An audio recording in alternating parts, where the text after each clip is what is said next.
নমস্কার, ঋষিমম ব্লগে সবাইকে স্বাগত জানাই। তো আজকে তো মায়ের বাড়ি রয়ে গেছি। তো দেখো ওখানে আলু সেদ্ধ মাখানো চলছে পেঁয়াজ দিয়ে আর ভাজা লঙ্কা দিয়ে, দারুণ খেতে লাগে কিন্তু। আর সকাল সকাল কিন্তু আমরা কেউ ব্রেকফাস্টই করিনি, সকালবেলা অনেক দেরি করে ঘুম থেকে উঠেছি। আর ঘুম থেকে উঠেই সোজা কিন্তু একদম লাঞ্চে বসে গেছি, এই আর কি। তো আলু সেদ্ধটা আমার মাখানোর দায়িত্ব ছিল আজ প্রথমবার।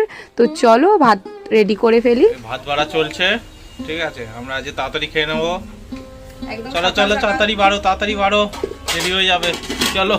আর সাথে আছে গরম গরম আলু মাখা, একদম হচ্ছে ভাজা লঙ্কা দিয়ে।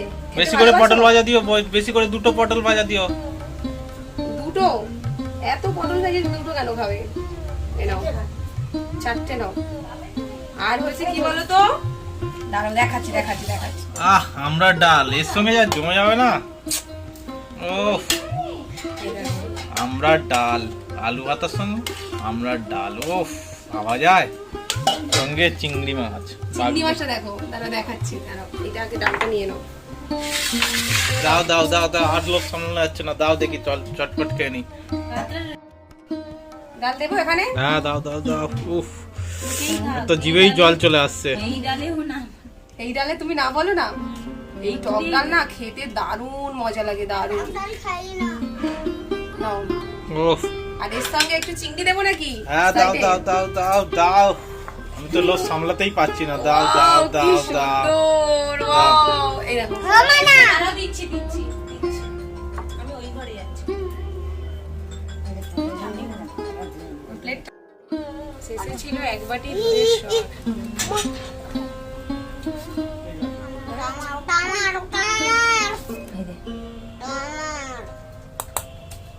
তো চলো, খাওয়ার পরে তো দই খায় ঋষি, আর এখানে ছিল দইয়ের বদলে দুধের সর। তো দুধের সর খেতে ঋষি ভীষণ ভালোবাসে।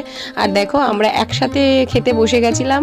আর এই আমরা টক ডালটা ভীষণ ভালো হয়েছিল। আজকে রান্নাটা তো ছিল একদম টক ঝাল মিষ্টি, মানে আলু সেদ্ধটা ছিল ঝাল, আর হচ্ছে আমড়ার ডালটা ছিল টক, আর হচ্ছে চিংড়ির ঝালটা ছিল মিষ্টি, কারণ চিংড়ির ঝালে একটু মিষ্টি দিতে হয়। আর চলো শেষ পর্যন্ত এই যে দিদুনের ভিডিওটা করে আমি রিলস করেছিলাম, কেউ কিন্তু খারাপ ভেবো না, গানটা কিন্তু ভীষণ সুন্দর, ভীষণ ভালো লাগে। গানটা শুনলে কিন্তু এমনিতেই চোখে জল চলে আসে। তো গানটা হচ্ছিল আর দিদুনকে নিয়ে করেছিলাম। আমার মামাও কিন্তু খুব ভালো, মামিমা কিন্তু খুব ভালো, আমার মাও খুব ভালো, আমার মাসিমণিও খুব ভালো। কারণ চারজনে মিলেই মায়ের দায়িত্ব রাখা উচিত। একটা ছেলে যে মায়ের দায়িত্ব রাখবে এটা কিন্তু ভুল কথা। কারণ একটা যেমন ছেলে দুটো মেয়ে, তেমন সবাইয়ের দায়িত্ব নেওয়া উচিত মাকে। কারণ বয়স হয়ে গেলে মায়ের সবাই খেয়াল রাখা উচিত। তো এখন আমার দিদুন হচ্ছে আমার মায়ের কাছে রয়েছে, আর হচ্ছে দিদুন খাওয়া